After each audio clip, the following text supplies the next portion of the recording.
more or less go over a little bit more in depth on variables.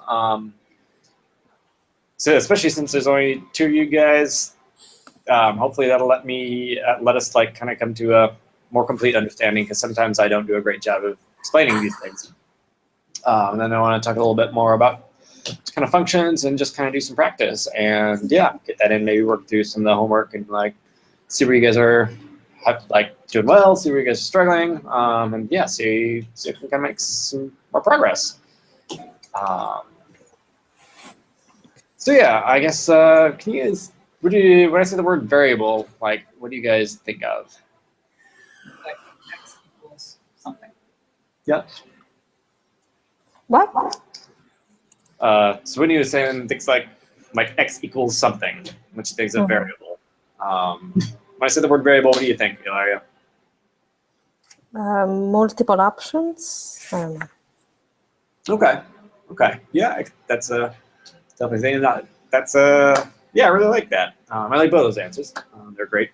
So I think I would probably say like a variable is this like label for data. That yeah, like so it can have like multiple different values. It's got a name like x. Like in generally in programming, we be like this variable name equals something, and that something can change.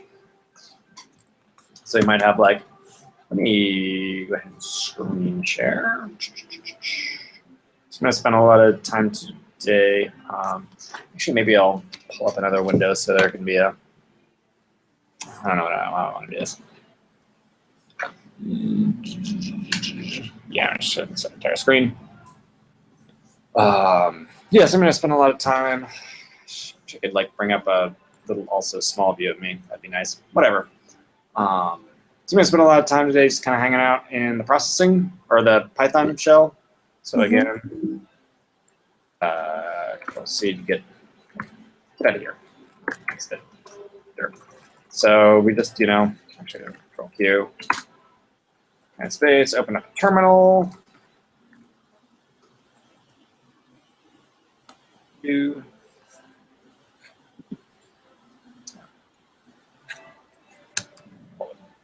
Bigger. Here we are in a terminal window. It's saying, hey, this is Connor's MacBook Pro. Thanks, Connor. With our username. We're just going to type in Python because we're on a Mac, and Macs come pre-installed with Python. That's awesome. Hey, so we have a live interpreter. Super useful. So yeah, we're going to create a variable. So we can go like x equals 5. That's going to storing that in Python. And if we want to know what's in x now, we can just type in x. And hey, we got 5. That was easy. Let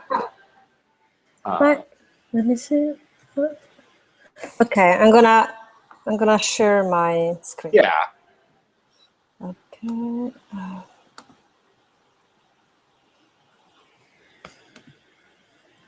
So it might be easier to go ahead and go into one of your bash shells down here. Type in Python there. Now look at us the same like live interpreter. Oh, okay. So you can go x equals 5. Cool. X. Hey, Oh, thank you. it's got 5 in it. Lovely. So it says to me unexpected indent.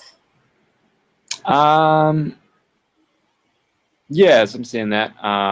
Just go ahead and it looks like you had a couple of spaces in front of that maybe. So just try typing it again, just x equals 5.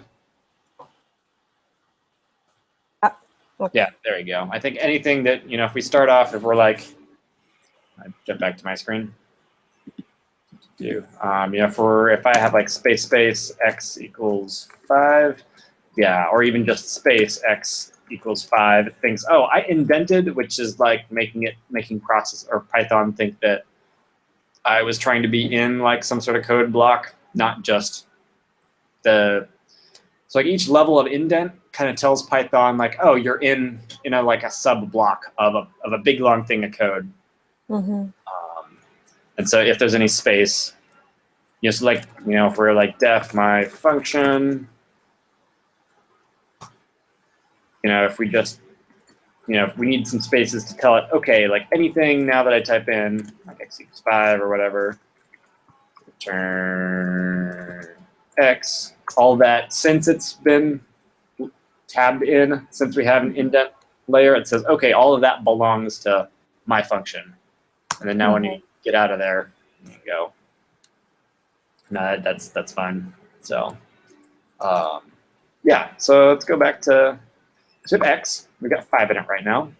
What happens if we go x equals 6? What is x now? 6. Yep. Go ahead and try it out. Hit x.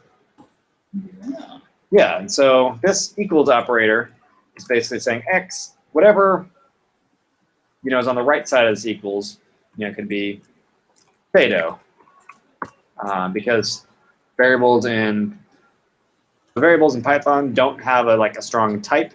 Other languages will. You'll run into that later. But so x can be potato.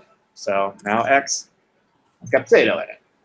So x is just, in this case, yeah, it's just like a label for some, we've got some data and we want an easier way to use it instead of just having to directly have it. Does that make sense? Yes. And that whatever is in this little variable x, like that, whatever that data is can change. It allows us to, conveniently, just do other things like, get our pretty print function.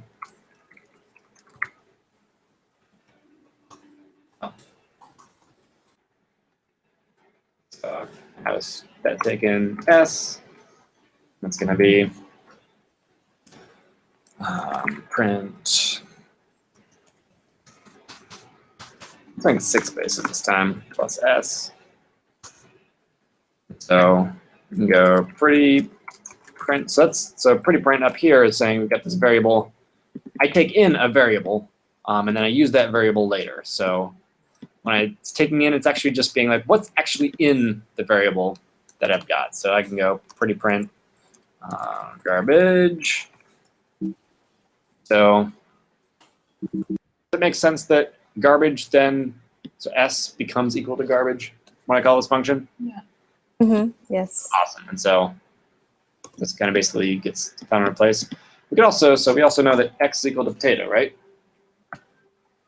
So we could also just give preprint a variable of our own that we defined, making that substitution. Is that making sense? What's going on there? Pretty print x. Okay. Oh my god. Yeah. Yeah. So it was just, so when we did preprint x, it was saying, okay, what's the data that is in this variable x? And I'm going to take that data and I'm going to give that data to this function. Because this function says, hey, give me one piece of data and I'm going to do something with it.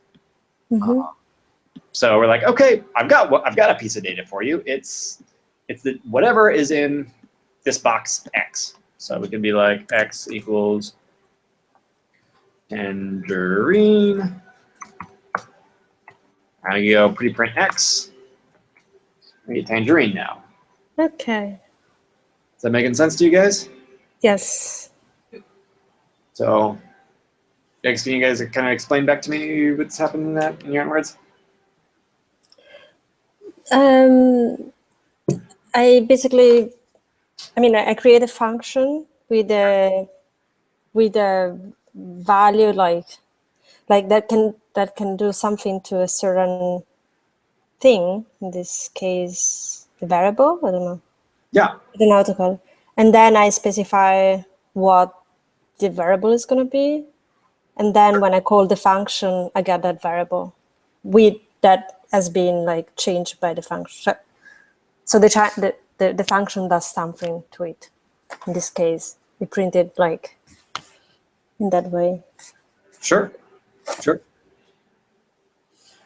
So that's a variable. So every function, in those parentheses, I should always call that a variable. Yes, that's like the input variable. Input variable, okay.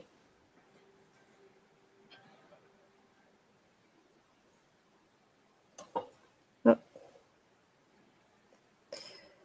Let's say x.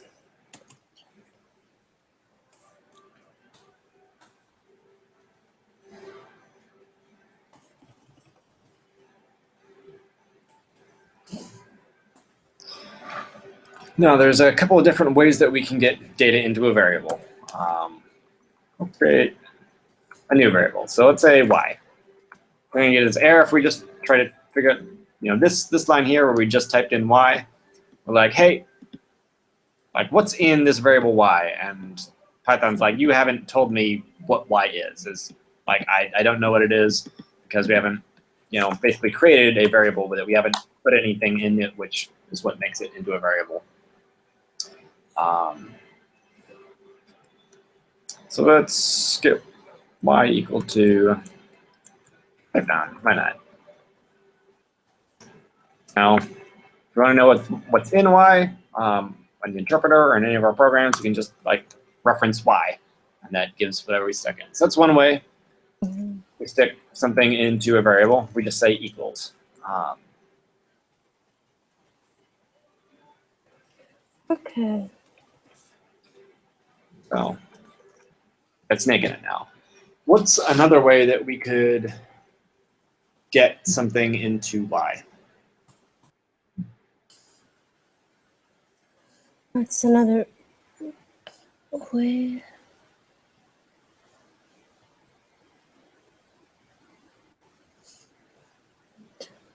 What do you mean by that? Like, Sure. So like one of the ways that we can fill up a variable is just directly tell it what to stick in it. But there's maybe there are a couple of ways that we could indirectly say, hey, let's put something into y. So like what if we wanted to like add two words together, then put it into y? we do, oh my God. I'm not sure. A list? No. No, yeah, sorry, this is not kind of a. Add another variable and then add it to y. Yeah, that'd be one way. So we could go like z is equal to and potatoes. So you go like y equals y plus z. So I have another variable, and so y is now gonna.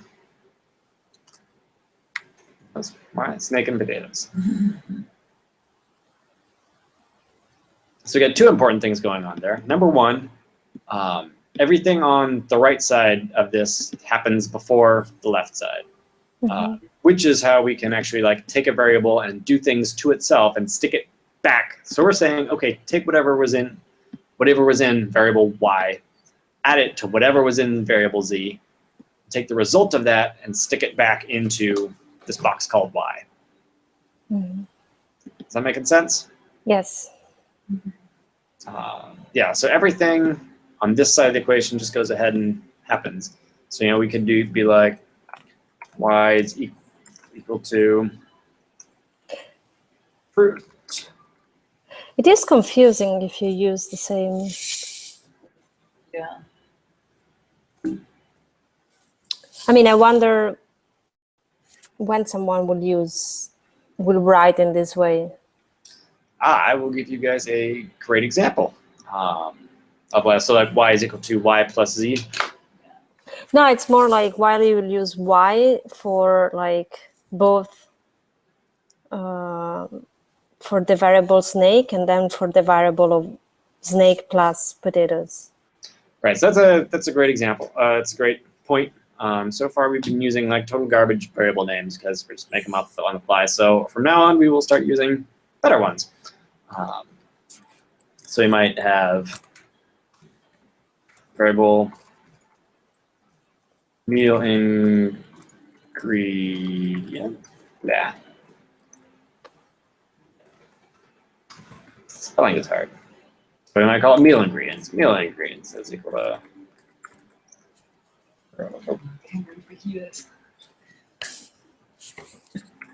We go kangaroo. to go. But let's say you only want to have so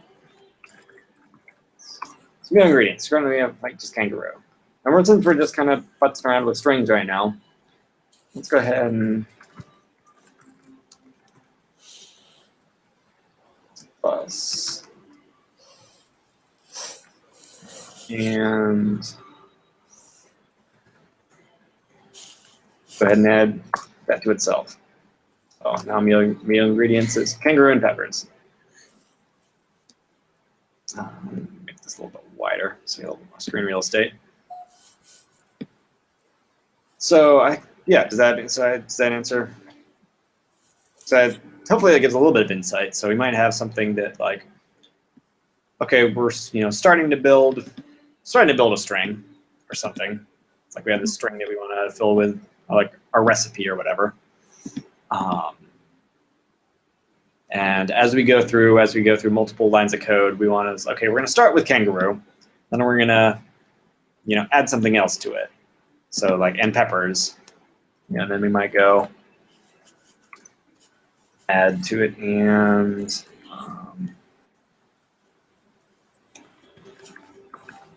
I'll go salsa.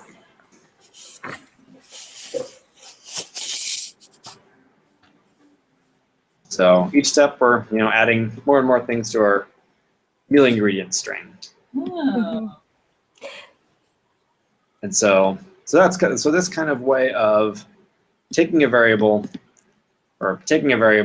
adding something to it, and then storing that back into the original variable. Okay.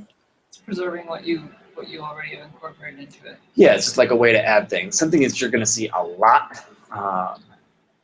But I'm actually going to go back to the letter I because we'll eventually get to a process of like, since right now we've been talking a lot about recursion, kind of the other way of looping through things called iteration, which is much more common, but you'll use, I tends to be like this way to keep track of like indexes. So like an index of a list or index of a string, like which position along that. We use I a lot as the variable to talk about that. So if we wanted to go, so let's go to I equals 0. Let's make a list of fruit equals apples, regular apples, pears. This list. So something that you'll see a lot will be is this notation like list of fruit bracket. We'll set up a variable I that'll act as the index. So when I say index, do you guys understand? So why did I need to have I equals 0? So is that, that's how you will write, trying to understand if this is syntax. So to make like a list, I need to first like specify the index thing? No, not yet. Okay. I kind of did that in backwards order. So you could have this list, like list of fruit.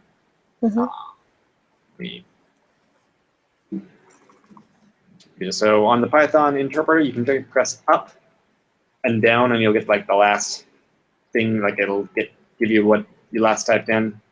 Super handy. So let's say we have this list of fruit. So we define that. We can get it back. Hey, we got a list. Cool. And so if we wanted to get an element in that list, we could go like, oh, what's the first element? So list fruit 0. Oh, right. Yeah. And so Gotcha. the number we put in here, this is called the index.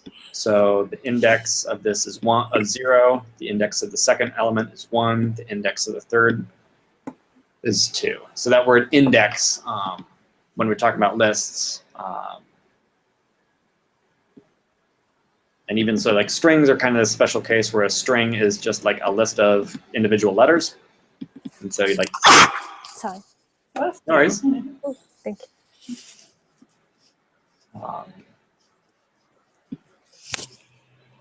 Okay. Yeah.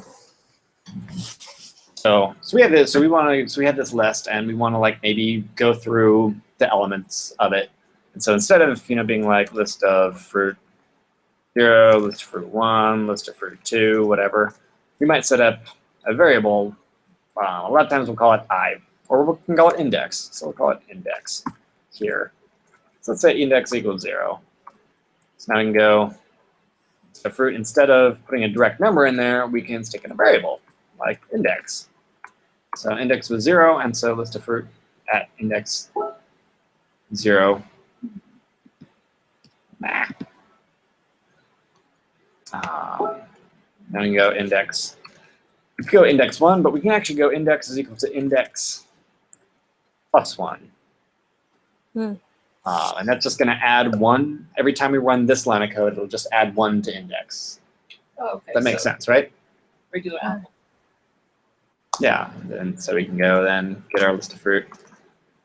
We're going to run this again. List of fruit pairs. Super excited to go back to indexes and sequences again. Awesome. I can handle that. Yeah. Yes. We can see if you type in index is 2 now. This code again, index is 3. If you pop into processing or Java or C++ or JavaScript or a lot of languages, I don't think Python supports this. Yeah, you'll see this notation where it'll be like index plus plus. And that's like a shorthand for like index is equal to index plus 1. I don't know if they have the plus equals here. Oh, they do. So yeah, a shorthand for like index is equal to index plus 1 is this plus equals, which adds 1 just back into over here. So you could do like, yeah. Minus equals also works. If I actually say something. Index is equal to 3. Index minus equal to 1. Index not equal to 2. That's just a little trick. You will see these operators a lot because it's just it kind of makes it a little bit, it's easier to understand for some people, I think. And it's just also way quicker than being like index plus or index equal index plus 1, especially as you're, if you have a big long variable list or a variable name, instead of typing the whole thing when you just want to add 1 to it. You've got that.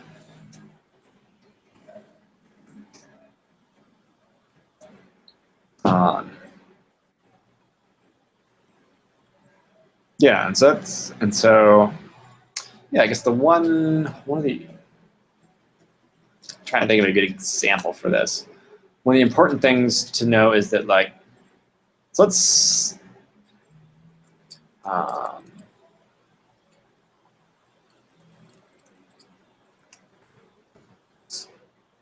call server. Let's go with Windows.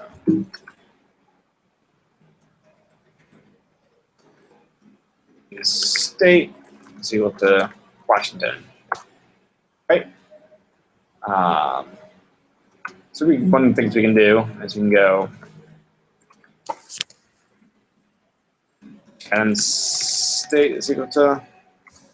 So I'm in the same state as Whitney, so I can be like, oh well, I'm Whitney's state.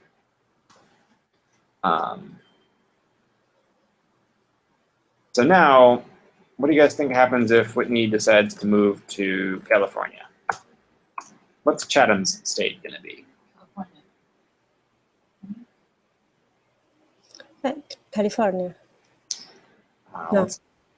Yeah. Chatham State. Oh, it's still going to be Washington because we haven't equals Chatham State. Well, no. Let's find out. Let's find out. It's Washington. Because we haven't done it under the California one. Yeah. Okay. Yeah. So this is something that like trips up a lot of people. This is a. Yeah. So like when we're up here, we're not saying, oh, Chatham State is equal to Whitney's state. Like Chatham State doesn't like just mirror Whitney's state all the time. What this line is saying is like this variable is taking whatever is in this variable when this line runs. Mm-hmm. So Whitney State was Washington. So we basically, let's pull this back up. State was Washington. Chatham State, Whitney State, which was actually basically saying Chatham State is equal to Washington, because it was basically opening up. Hey, Whitney State, what are you? Oh, I'm Washington. And so, oh, well, I'm Washington now. Cool. And then, so whatever we do to Whitney State, change that to Michigan lives in the area. Since this is what happened in this line, yeah, Chatham State doesn't care. Still hanging out in Washington. Yep. Okay. And that's super convenient because it means that, like, if you change one variable, like, other variables in your code aren't going to change because of that. Because like, yeah, there are cases where that will happen eventually as things get more complicated. And it's usually a bad thing. But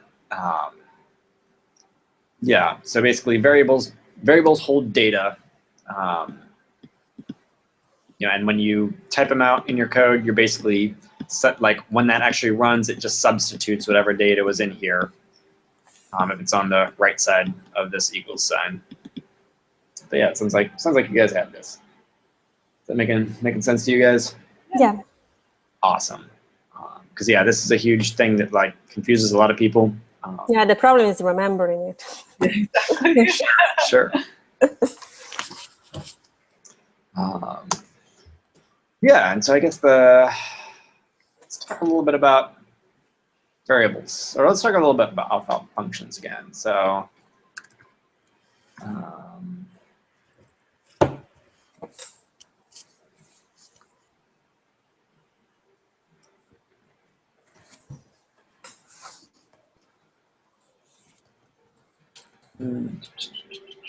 trying to think of a good example.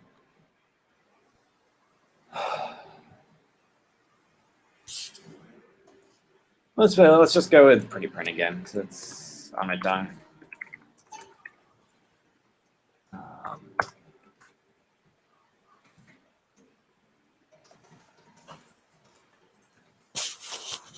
We all know and love pretty print, right? We've seen it before. We've written it before. Yeah, can you guys kind of walk me through what happens if I type in pretty print ugly? Will be ugly with like 4 spaces in front of it. Yep. So let's go, like, talk me through, like, line by line, kind of what happens. So we write pretty print ugly, and it says, okay, I see that I match this pattern, or I'll talk through it. I match this pattern. Oh, I know I've got this thing pretty print, and it takes in something. Takes in a variable that pretty print calls s. Then what does it do?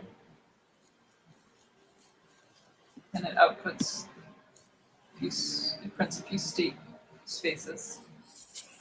And then that plug-in variable. Yep. Awesome.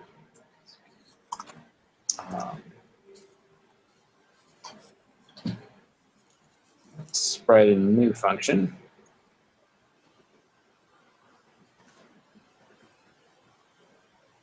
So combine strings. This is going to be kind of a joke function. It's going to take 2 strings, s1 and s2, and it's going to stick them together. I'm going to use return instead this time. So I want to talk a little bit about that. I'm going to return s1 plus and plus s2. What do you guys think that this function does? Feel free to type it in and try it if you want.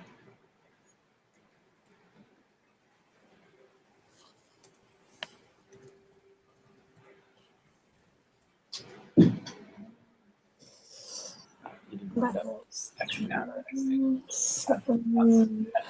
Out of the Oh, function how definition. do I do that in the future? Just add another return to the entry. Oh, okay. Gotcha. Okay. This one is 2.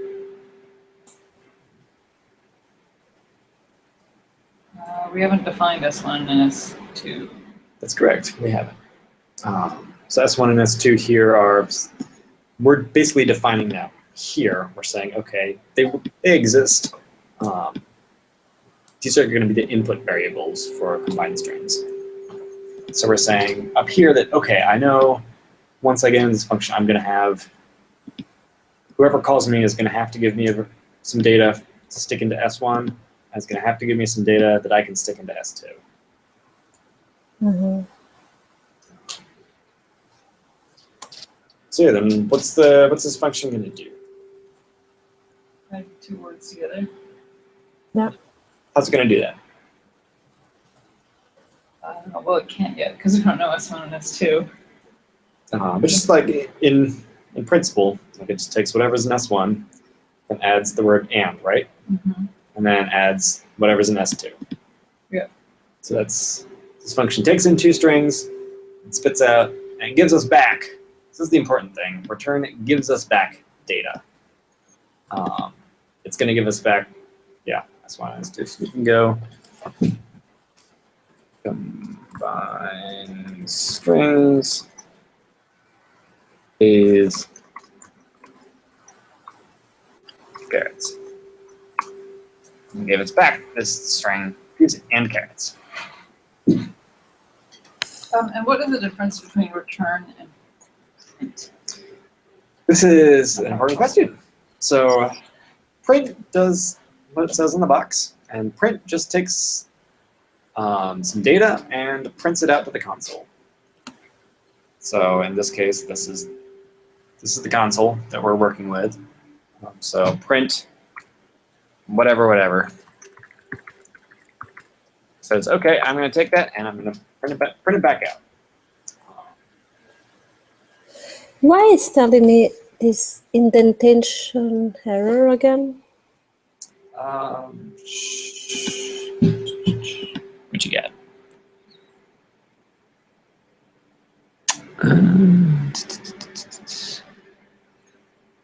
So you need to, when you hit def combine strings after the colon, you'll need to add like 2 spaces or add a tab after that colon to like say, oh, I've got a block of code that belongs just to combine strings.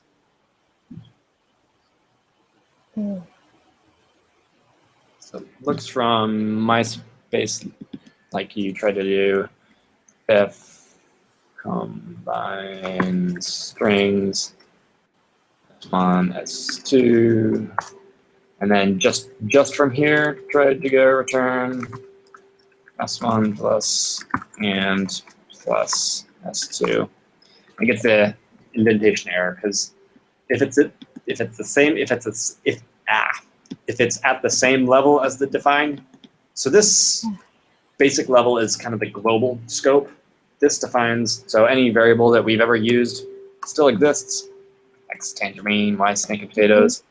It's still hanging out. Meanwhile, if we go combine strings, S1, S2, we want to set up a separate code block. So we need to put a couple spaces Okay. to say, okay, we're now in we're grabbing our own little private space. So this function, like it wants to have its own variables. It wants to be able to use its own things that only it knows about. So for instance, we have return S1 and plus S2. We type in S1 here, we get this name error. S1 is not defined. Because, or actually, let me make this even more, even a better example. So we're going to combine strings.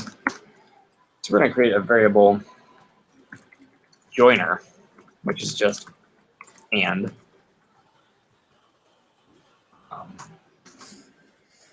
we're gonna return, which we'll get to in a little bit.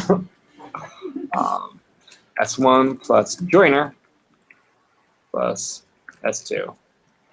And yeah, so this is basically the same code as this return, right? Mm-hmm. Does that make Yep. sense? Yeah. Cool. We just swapped out, added a new variable called joiner. Maybe we wanted to go back in our code and change that to or something. But since it's in this block, it's indented here, and with this, it belongs to combined strings, and so now that we're back out of combined strings, we don't know about it anymore. So we go joiner, and joiner is not defined anymore. Mm-hmm. Combined strings knows about joiner. This variable belongs to this function, but now that we're out of the function, we don't get to touch it anymore. Okay. It's known as variable scope. So joiner here is what's known as a local variable. Mm-hmm. So it's local to this function. So it only can be used inside this function. Meanwhile, stuff that so here at this top level, where we're being x is equal to tangerine or meal ingredients, kangaroo and pepper and plum salsa. Those are at the global scope, which means anybody can use them. We could use them in a function. So there are sometimes you will use so this guy's a global variable. We could write a function that had him in it, and he would understand that. The function would understand it. It's not considered good practice.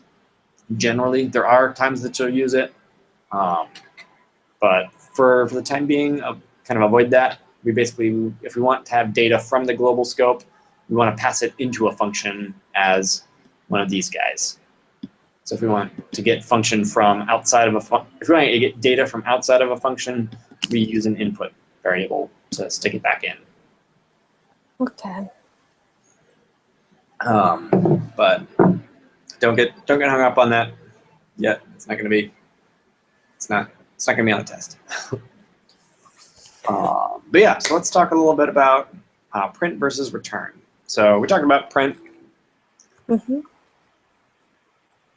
And print just kicks something back to the console. Versus, so combined strings, it returns a value.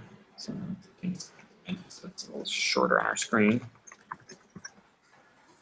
It's a little bit confusing because when we go ahead and combine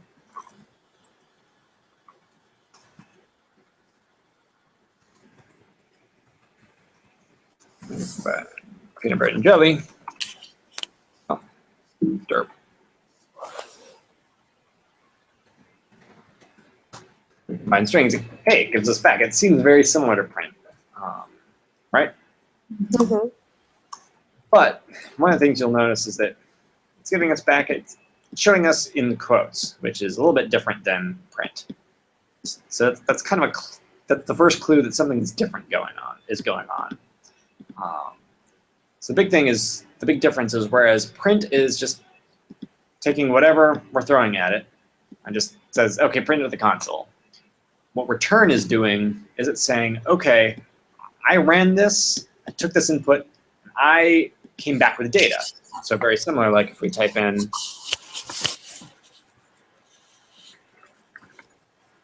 I just type in peanut butter and jelly, it does the same thing as combined strings did. It said, okay, you typed in peanut butter and jelly was data, and it was a string that said peanut butter and jelly. This gets important because this means we can stick it into a variable. So whereas before we were content with taking in, let's go way back to the top.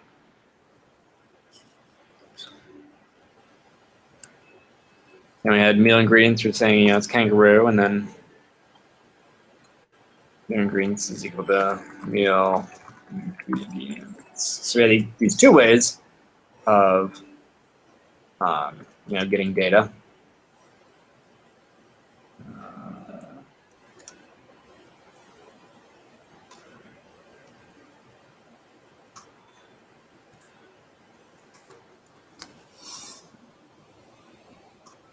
So this direct way of storing data into a variable.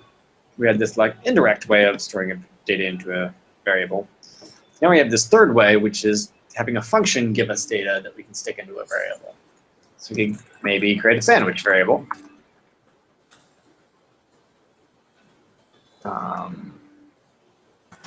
Be equal to defines strings.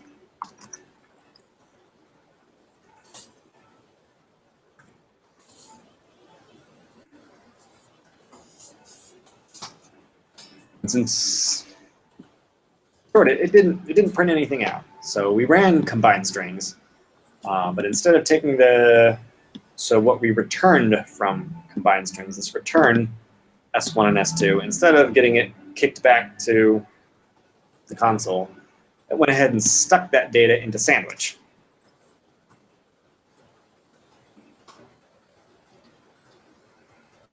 So now we can call it as many times as we want. That making sense? So whereas like print just, so if we rewrote, actually. Oh yeah, okay. So you find convention. Okay. Yeah, so if we got it. Okay, took a sec. So if we just did print S1 plus and plus S2, we'd wind up with this function that we could go, okay, combine strings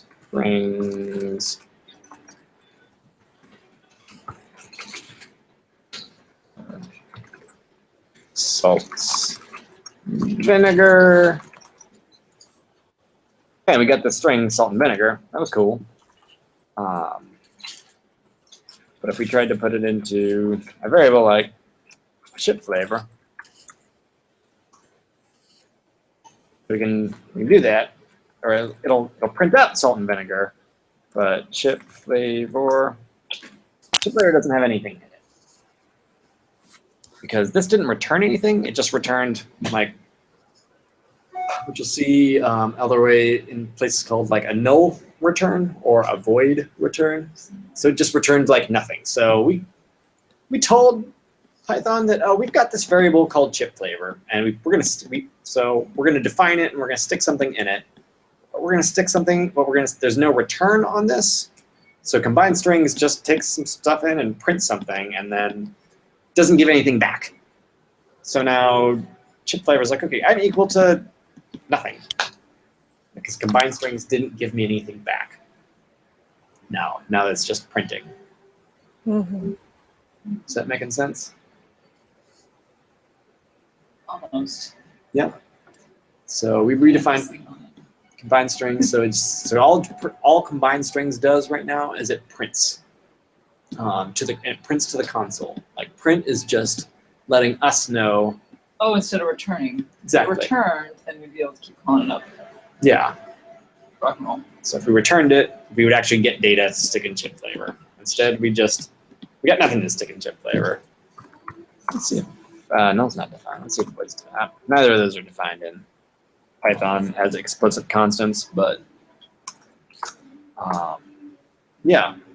So that's the difference. So print just tells us humans something like here. Give me some feedback. Tell me something. Print out something pretty for me. Versus return is like, hey, give something back to the computer so my code can use it again. Yeah. So,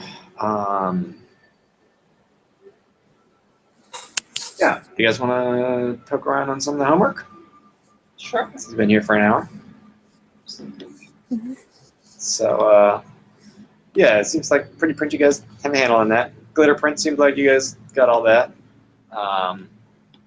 Yeah, let's hit up first half print. So I'm gonna take a stab at it. So this may be a good time to pop into Cloud9 or somewhere where instead of doing it directly on the interpreter, you can do it in a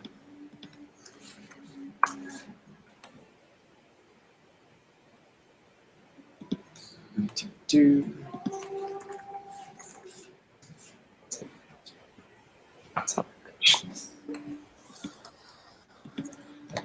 password for this is super long, so I'm going to load this up real quick.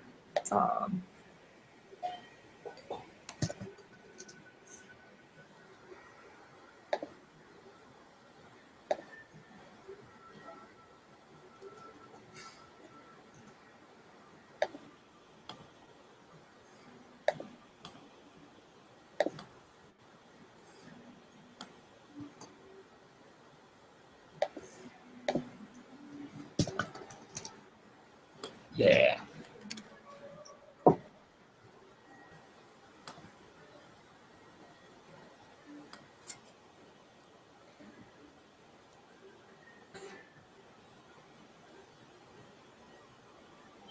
There. So, pop into Whitney's repository.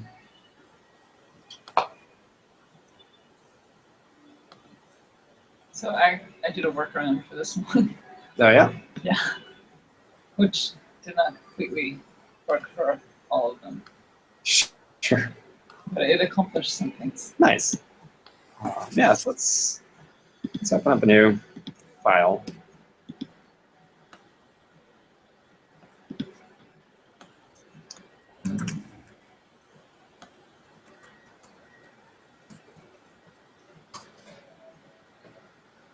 So yeah, let's work on. I close down. So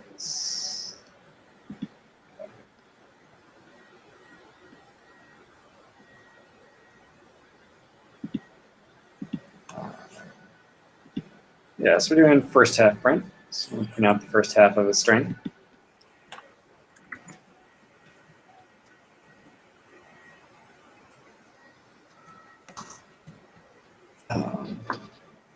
Do you want to load up this file?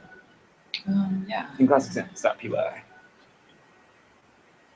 And feel free to join us on distance. If you want to pop on Cloud9, it's in Whitney's workspace. We're in the classexamples.py folder. Yeah, so how do you think you would get the first half of a string?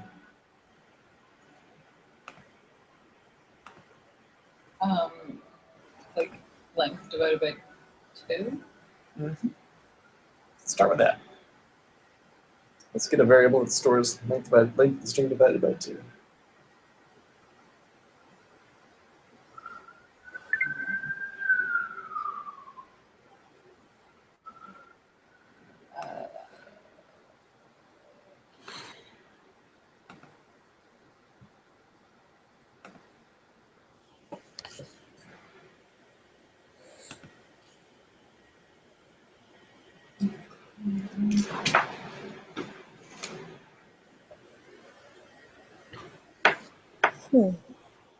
But I do return first half print equals length divided by 2, len divided by 2. Let's start making like a variable to store length divided by 2. So right up here, what do you want to call this variable? Give me.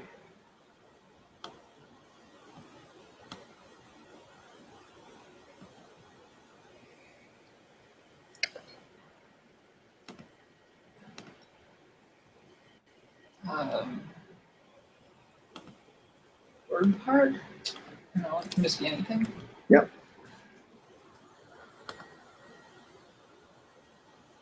So I might start with, actually, let's go with the word. Let's make this as word size. Let's make this the length of the word, of our ad.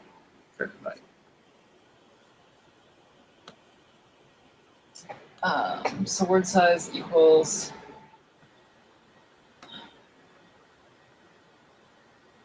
len s divided by 2. Yep.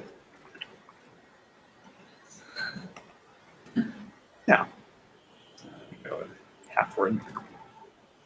Half word size, the length. Camel cade's going on.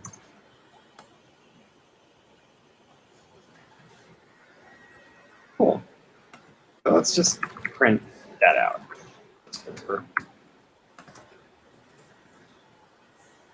way we can kind of just make sure we know what our code's doing. Then down here, we're going to have some tests so we can see. Let's see how our code is working. How would I use this function? How would I call it?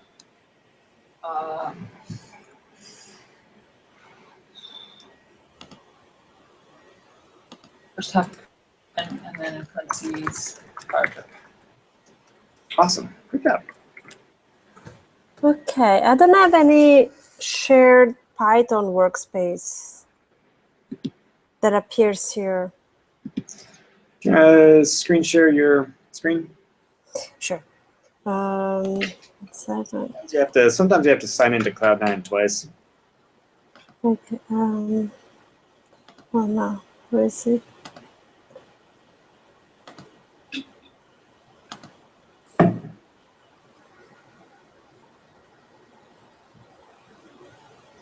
Like I have laboratory online class. And Go up to the top. On the top left, you see the shared with me. You got in the blue. Click on that and see if you. Yeah, that we need 440 hertz. Okay. Yeah, go ahead and open that one. Sorry for being so slow. No. It's not obvious. Yeah, so go ahead and run this. See what happens. We got 4. That makes sense, right? A word size of an 8-letter or 9-letter word is 4. No. Right? Yeah. Cool. So it worked. And we can try a couple different ones.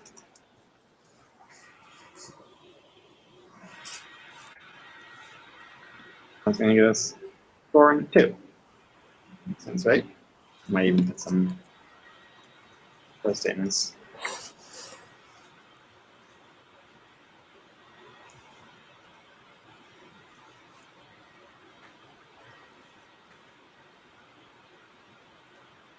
This.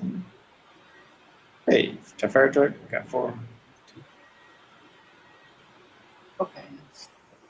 Cool. So now we have the half word size. It changes with our input. Cool. So how do you get the first half of the word? I thought we had it. So it's the string slicing again. Oh. Yeah. So you want to we get the string S, and we want to take a slice of it, right? Yep. So if we want to get want to get the first 2 letters of half from S, how do we grab it? Colon. I don't know. S colon.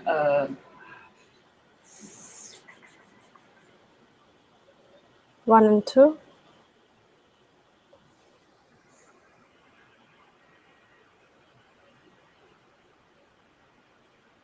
So in order for it to work with half, we could put 2, right? Hard coded that 2, run it. Oh, let's actually go ahead and print this for S's and D's. So we got the first 2 letters of fire truck, which is less than we wanted, right? Yep. We did get the first 2 letters of half, which is what we wanted, right? Mm-hmm. And yes, so we tried 2. If we try 4, it's going to give us, hey, the first half of fire truck, which we wanted, but more than we wanted of half. That's why I did the homework. Mm-hmm. Half killed it. So something you may have noticed, I tried, we had 2 here, and it worked for half. And we got half word size.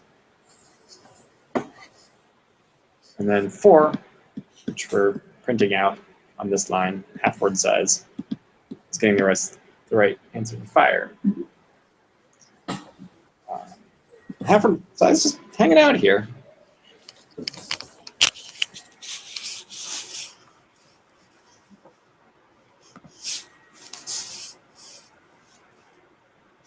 So if we hard code that too, we could put something that changed? Half-word size in there. Yeah, Throw that in there. Shoot, we're going wild. going crazy. Holy shit. We could fire that. Shit. Yeah. Oh, wow. Good work. Oh my goodness. I was actually kind of close in the homework. Yeah. Good job. Okay. That'll stay in here, right? Yeah. Okay, It's gonna just stay in knowing the we class need to refer exams. back to that. And Yep. Ilaria has access to that, right? Yep. Okay, cool. So this is making sense to you, Ilaria? Yeah, but I'm still struggling with this. It's not working. Like in class, I'm getting still this message. Yeah, you can ignore that message. But okay. But I get okay. Yeah. Sorry. So below that message is where the important shit shows up. Okay. Yeah. Cool. Yeah, so we just ran through that. Let's moving on to problem 2.2, second half print. We're gonna get the truck and the book from Facebook and the wolf from half. So I'm gonna do some solid copy pasting. Actually, I'm just gonna copy paste the test. So this is a little bit of what's known as I may have mentioned this before, but a test-driven development, where basically we first set up some tests. So we're gonna have a function. We want second half print. Taking the string s again, and we go ahead and we're gonna have set up a couple of tests. Second half print. At the very start, we're gonna so testing second half print. So you can kind of make it a little prettier. That'll give us a little bit clearer notation. So, I need a colon, derp. We're gonna run on that. I didn't like that because there's nothing there. By giving it some. I think it just needs some code. We're just gonna return. We're just gonna print nothing from here. Eventually, I'm gonna print something, but right now it just doesn't do anything. So testing doesn't give us anything right now. We want to write a function here, second half print, which is actually going to make it do something, pass the test successfully, give us what we want. Is that kind of process making sense? Yep. So we kind of set up what we want and then see if we can write a function that actually does what we want. So yeah, do you want to take a crack at it? Ilaria? What?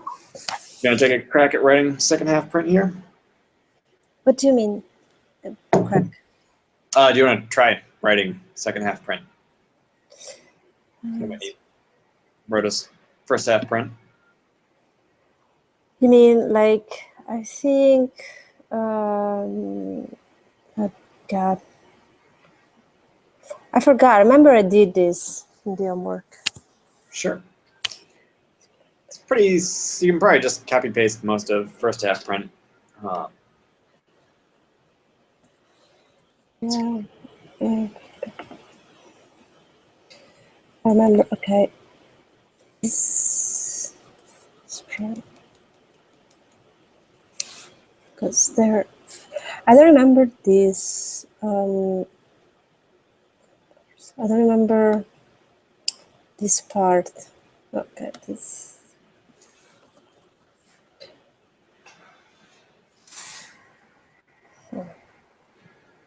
So this is making sense to you in terms of so I'm using these intermediate variables. I think so. Yeah, like as long as there's something to refer back to. Yeah. So it's like we've got instead of just throwing length divided by 2 around, we can just look out like, well, I know I want that number, so we can give a name to it, so we can use it later easier. Yeah, I don't remember this part. How do you specify the second part? Sure. So L len as yeah. So line 24. I'm not here in the same. Yeah, that part that I highlighted.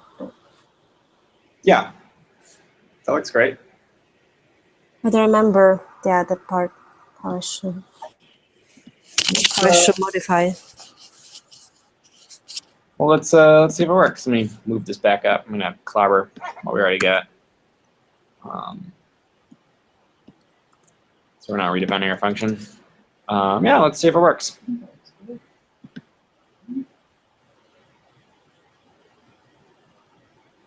Yeah, looks like we got the truck. Looks like we got the wolf. Sweet. Cool, It it worked. It works? Yeah. It's I didn't have to change that. Okay, fine. No. Yeah, we're just taking. Just the print. Okay. Yeah. So I'm going to go ahead and comment these out because they're printing a little bit more than we actually want them to. So now they just tested fire truck and give us truck, tested half, gives wolf. Problem 2.3. So let's do swap halves print. So this just prints it, doesn't return anything. You should be able to do this in 2 lines. So I'm going to talk over. How do you think that might work? I'll set up some tests.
So get some tests.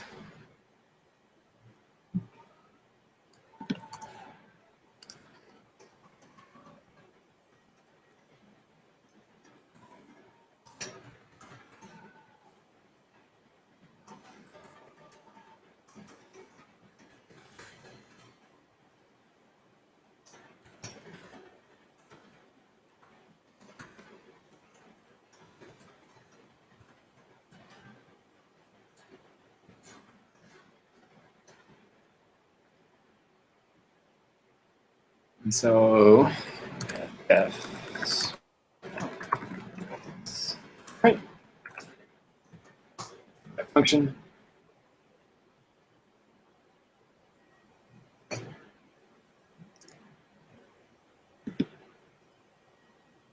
So how would we have that? How would we, using first half print and second half print, how do we go ahead and write swap halves print?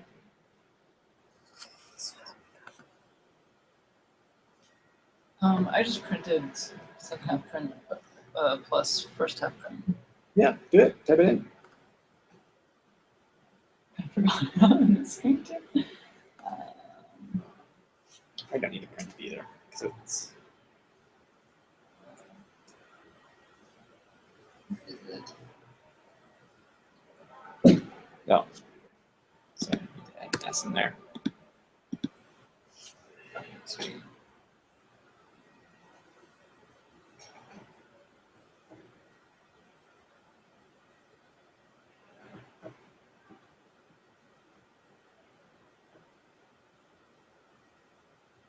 Oh shit! I need to put in. So look at first half prints versus second half prints. So there's a difference between how you're trying to use these. There's sorry, what? So you made there's a typo in here. Look at we have first half prints. Oh, second half print. So sometimes,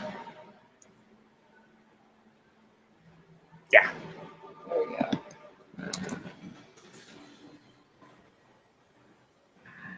Oh. So something else is going on here. So let's go ahead and pull back real quick. What does second half print do? That's again half of Yep. Something. Yep. So we probably don't need to tell it to print again, right? Okay.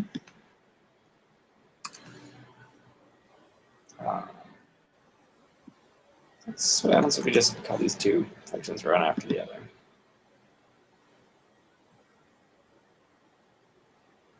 Sweet. Yep. Fire. Oh, that's it. Yep. So we can just take this and run this function, then run this function. Wow. So this is kind of the lesson here is that a function can call other functions. Could we do like second half print plus sign first half print? Or no? So the error we were getting with the none type was that Yeah. this kind of, so you notice that this didn't work if we try to just do second half print plus first half print. If we run this, we get an error. It says unsupported operand types for plus, none type and none type. This gets back to that difference between print and return. So when we're saying, When we return, it's okay. yeah, so if we were returning something, if instead of printing, we would have a string here and a string here. Instead, since these don't return anything right now, we just get a, okay, you're trying to add nothing to nothing, and I don't know what that means. Okay, makes sense. So, otherwise this is screwed up.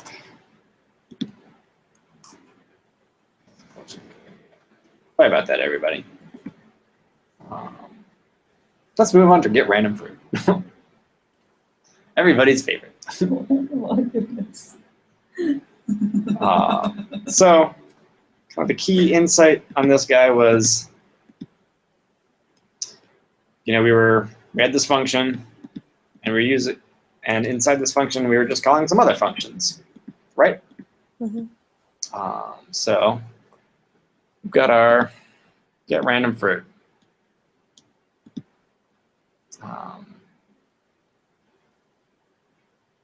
So get random fruit takes in no input and it returns, and importantly, it returns a random string containing a fruit.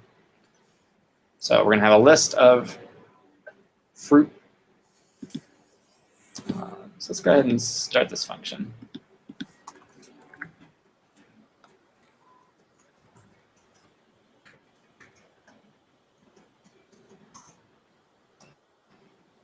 Get random fruit. Let's start with a list of fruit. Apples? Sure. So how do we start writing a list? Give it a name first.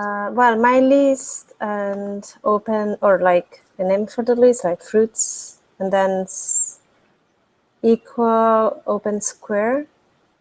Yep. Yeah. And then fruit by fruit. Is making sense to you, Whitney? Open square, and then what word in there? Whatever fruit we want. Okay. Yeah. Okay. Apples. Again.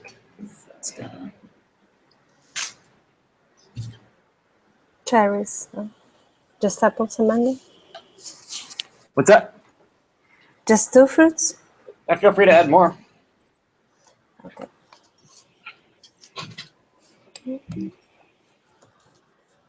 Oh my god.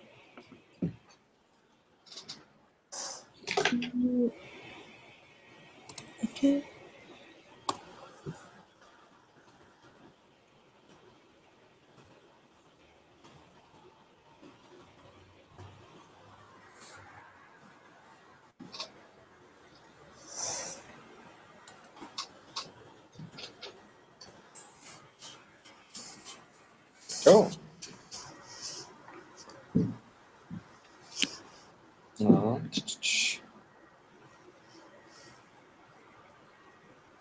So go ahead and right above here, we're going to go ahead and import the random module. We've seen this before on a couple of slides.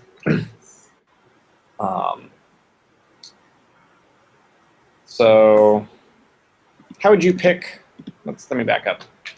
How would you pick the third item from this list?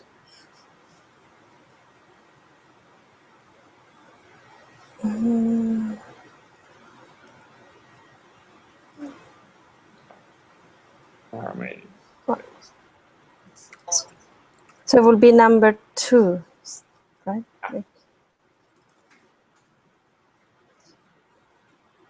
Cool. So that got us the third fruit.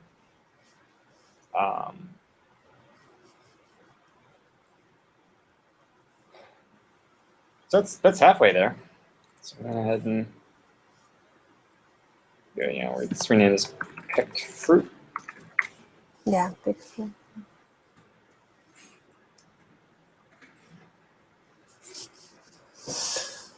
So the returns, does that make any sense? Mm-hmm. That get fruit returns a random fruit. So hey, we're gonna return a random fruit. It's not gonna be very random right now. So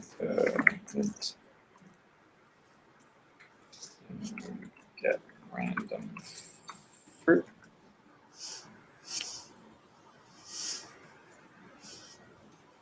So let's just go. So we'll have to do a print statement because we'll be returning something. I don't want to print it out. So get random fruit. So we're going to print out whatever get random fruit gives us. We're going to do that a couple times. Yeah, that's about right. A code completion. Cool. Not through that. Boo. Garbage from random comma. Hey, cherries all the time. Who doesn't love cherries? I'm going to go over to the interpreter real quick. Import random. That's about right. Import. Once we hit import random, we have this random.range function. If I had 5, that give me. No, I think I need 0. Fuck you. Rand range.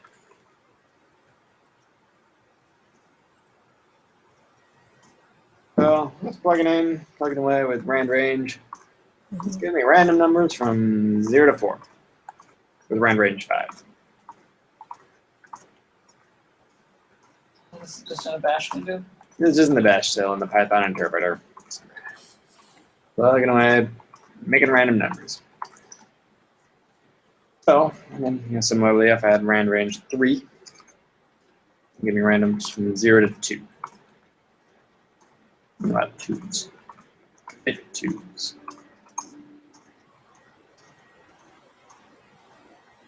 So, how might I use that to pick a random fruit?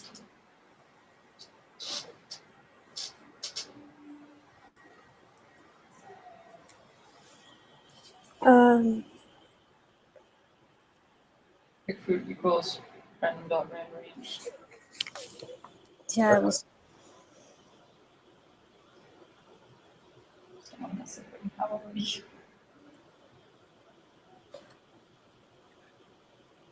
Range. Fruits. Go ahead and try running that. See what you get.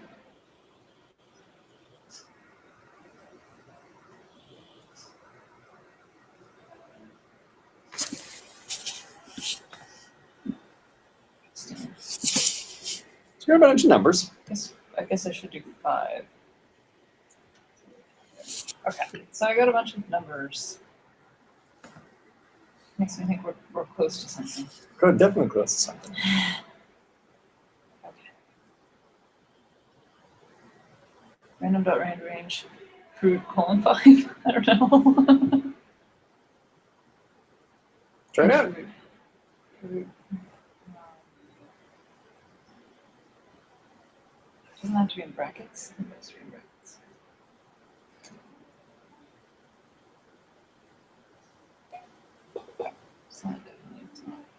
that was not. We're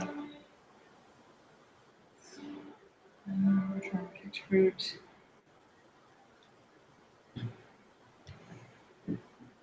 Let's see. You know what we had before?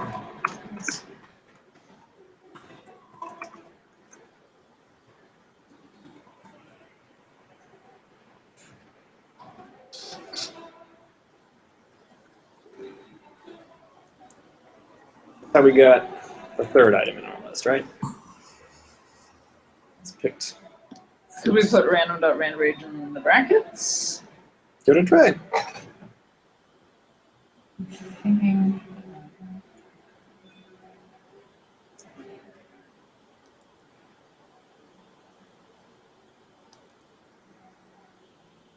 Yeah. Can't get out of numbers.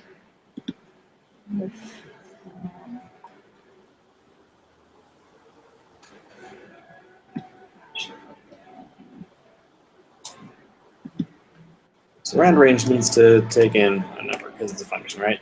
It's a function that needs input. Oh, okay. So random range, I mean, we could be like number.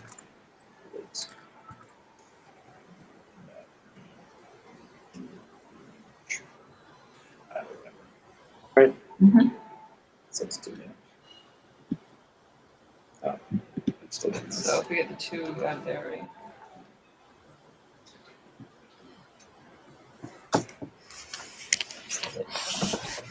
What am I doing? No. That's what I am. That's my fault. I'm pretty. So we're almost there. So let's get that 2 out of there then. Good, but it's just overheated. Yeah. Hey! Oh, yeah! Get rid of this line. Hot stuff coming through. I think we did it, gang. How are you doing, Ilaria? Good. We're just kind of. I don't remember how I did it in the exercise, Sure. but I can. I'm not using the same computer, Yeah, yeah. and I can't find my homework, even if I remember that I sent it to you. But Mm-hmm. That's okay. Is this code making sense to you? Can you walk me through it? yeah, but fruits on the range. Just tell me what's happening line by line. So, I get random fruit. Well, and defining the function that it says to pick like a random fruit. Mm-hmm. I created a list of fruits. Yep. And then I said that the number of this list, that it has to pick a random number. Yep. From 0 to 4. Uh-huh. And then I said to pick fruit out of like the fruit list, Mm-hmm. calling the random number function. I don't know. I'm not sure about like how I should call this. So I just swapped out. So we picked our random number and stored it in this variable called random number. I might call it random index just because. But can I just do like after the list, I can just say random range fruits, like using the list, and it will pick like a random fruit without going through random number? Yeah, you could just, I mean, what I replaced before, just be like, fruits, pick a random number in there. Yeah, you could do that too.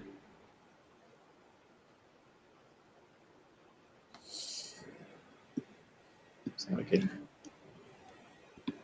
coming out this step. So pick fruit is just, yep, we're going through a list and we're taking whatever isn't the random thing here. So now I found it, how I did it. Sure. So I just did the list, and then I said return random choice from the list. Sweet. That's another function there in the random. Sweet. That'll give us stuff. One thing to notice with random range, so we're just saying, it's reconnecting now. You still hear me, Ilaria? Mm-hmm. Okay. Cloud9 was just having a little problem. Instead of hard coding, this is 5.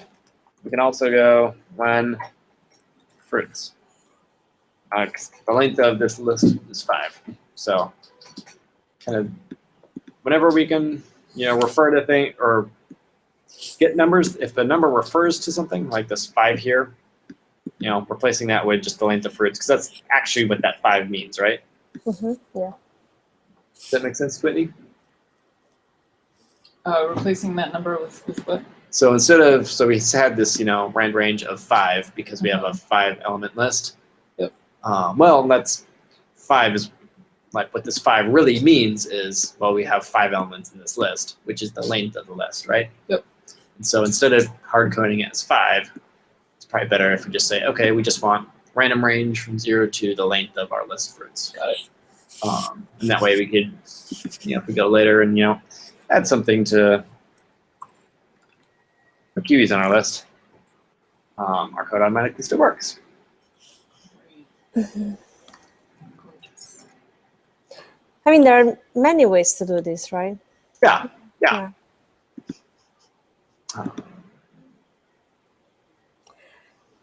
Okay, I might have to go because I have to take the subway.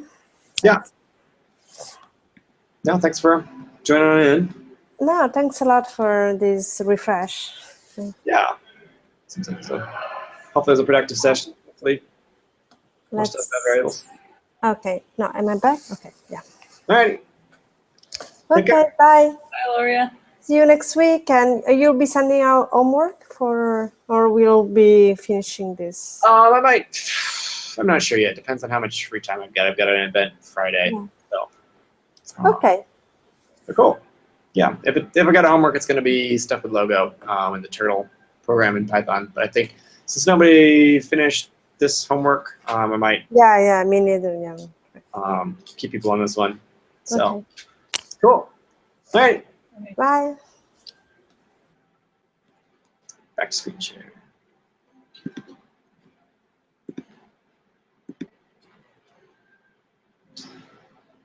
How are you feeling? Better. So you Yeah. want to keep it's just going? gonna take time. I do, but I have band practice. Okay. Oh yeah. At That's right. 8. Yeah. Awesome, I gotta yeah. get up to the South Hill. Yeah. Now you should get out of here. Yeah, I absolutely love this stuff though. Sweet. Like, it's frustrating, but